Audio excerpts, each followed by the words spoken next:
Les devs français sont ultra forts, surtout dans le domaine du creative coding, où chaque semaine ils nous sortent des dingueries avec lesquelles ils gagnent des prix prestigieux sur le site des awards. Cette semaine, on va découvrir un musée dans le monde virtuel dont les œuvres d'art sont générées par des modèles d'intelligence artificielle. On verra un site plus traditionnel mais qui incorpore parfaitement des éléments de 3D pour notre plus grand plaisir. On verra aussi un jeu vidéo en 3D de casual gaming disponible depuis votre navigateur. Et on terminera sur un portfolio bien plus classique dans son usage technologique, mais parfaitement réalisé.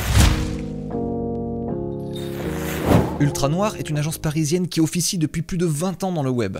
Le nombre de prix qu'ils ont gagnés en délivrant des expériences toujours plus innovantes donne le vertige. Leur volonté de pousser toujours plus loin les frontières du possible les ont menés à construire cette galerie virtuelle dans laquelle vous pouvez vous balader depuis le navigateur. Le contenu de l'exposition est constitué d'œuvres générées par des modèles d'intelligence artificielle qui se sont inspirés d'artistes légendaires des époques passées. Si vous voulez voir Sangoku faire un Genki Dama géant comme ça, dans le style de Salvatore Dali, vous pouvez.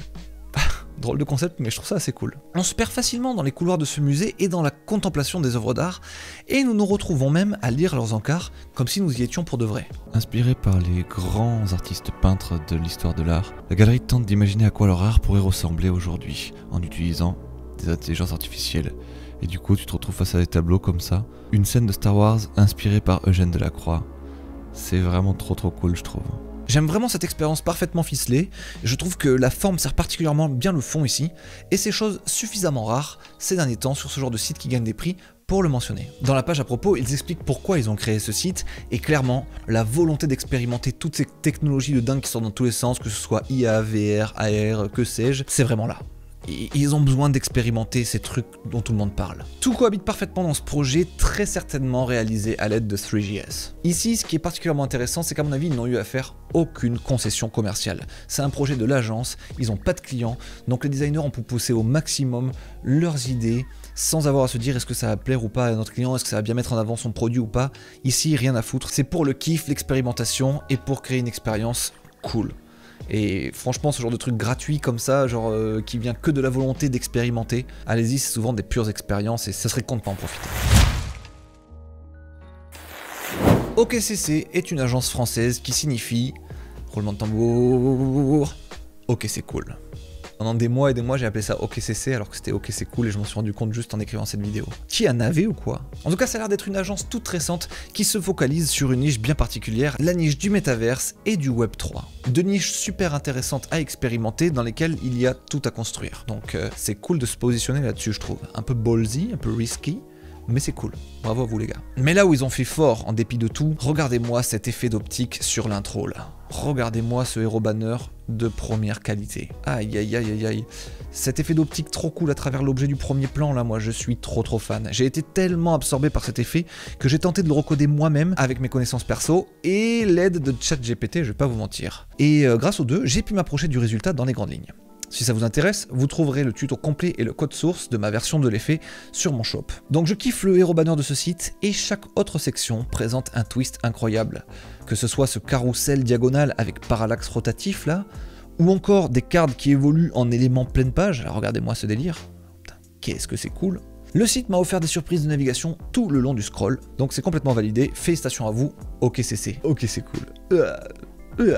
Avant d'attaquer les deux autres sites du jour, saviez-vous que vous pouvez partager vos missions freelance avec Talent.io et gagner 1000 € pour ça? Mais figurez-vous que la plateforme de recrutement Talent.io, qui est le sponsor de cette vidéo, a lancé un programme de porteurs d'affaires qui a eu un énorme succès auprès de leurs utilisateurs, et donc ils se sont dit vas-y ça marche trop bien, on va maintenant ouvrir ce truc au grand public. Comment ça marche exactement? Eh ben vous leur partagez les missions que vous ne pouvez pas faire vous-même parce que vous êtes déjà occupé ou que c'est pas dans votre skill ou quoi que ce soit, peu importe. Vous voyez la mission passer, vous pouvez pas la faire, vous la partagez sur le formulaire que je vous mets en description de cette vidéo. Attention tout de même, la mission doit faire plus de 3 mois, avoir un TJM raisonnable et être assez intéressante. En tout cas, si l'entreprise recrute son freelance sur Talent.io, vous aurez alors aidé un membre de la communauté de Talent.io à trouver une mission, vous aurez aussi aidé l'entreprise à trouver quelqu'un et à mener à bien leur projet, donc c'est tout à fait normal qu'au bout de 3 mois, on vous verse un petit chèque de 1000 € pour vous remercier de vos bons et loyaux services.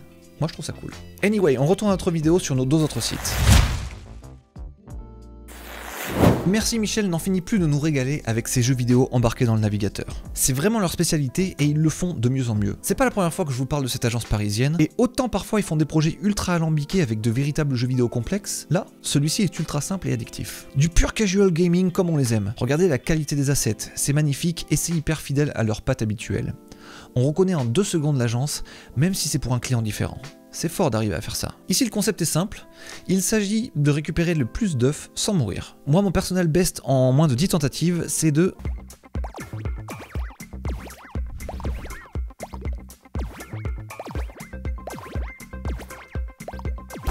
Non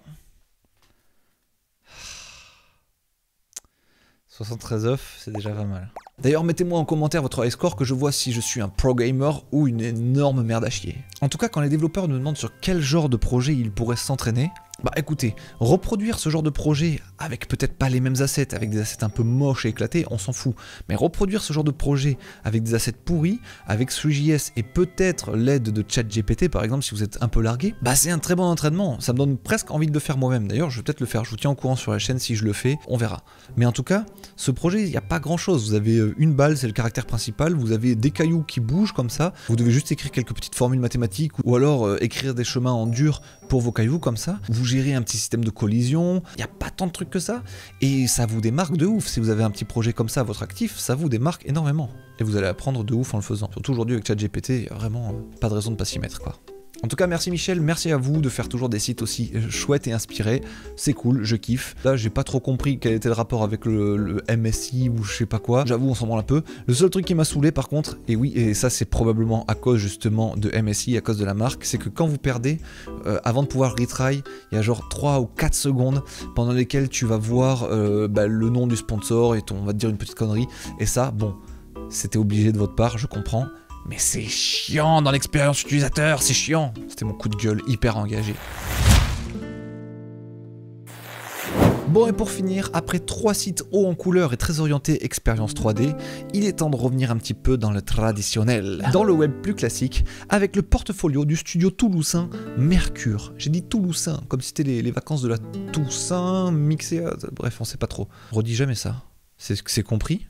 Ce site s'oppose d'ores et déjà aux autres car il n'a pas été réalisé par une immense agence, mais par un gars en solo du nom de Florent Roux du Rafour. C'est trop cool de voir ce genre de soumission qualitative gagner des prix car ça donne espoir aux développeurs solo de pouvoir gagner des prix à leur tour. Le site est moins ambitieux que les autres, mais a le mérite de présenter son contenu de manière élégante, originale et efficace. C'est un site pour un studio de photos, allons-y à fond et présentons un maximum de photos. C'est typiquement le genre de site qui aurait pu être réalisé en no-code avec une plateforme comme Webflow ou Framer, mais non.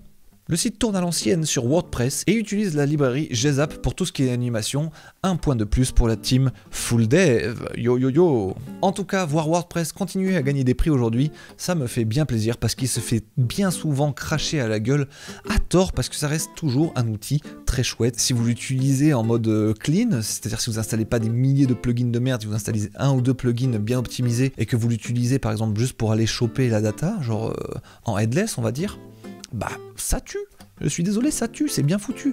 L'interface d'admin est trop cool, c'est un bon outil à filer à vos clients, moi j'aime bien. Je continuerai de défendre corps et âme WordPress. Et Florent, tu as toute ma gratitude de donner de l'eau à mon vin, de donner du vent à mon moulin. Non, comment on dit ? De fournir de l'eau à mon moulin. Merci Florent, merci beaucoup. Merci beaucoup Florent. En tout cas, entre nos agences et nos développeurs solo, il y en a du talent en France et ça fait bien plaisir. Abonnez-vous si ça vous a plu et posez votre like habituel, ça aide énormément la chaîne et moi par la même occasion, si vous voulez m'aider, faites ça, c'est sympa pour moi. C'était Benjamin Code, ciao.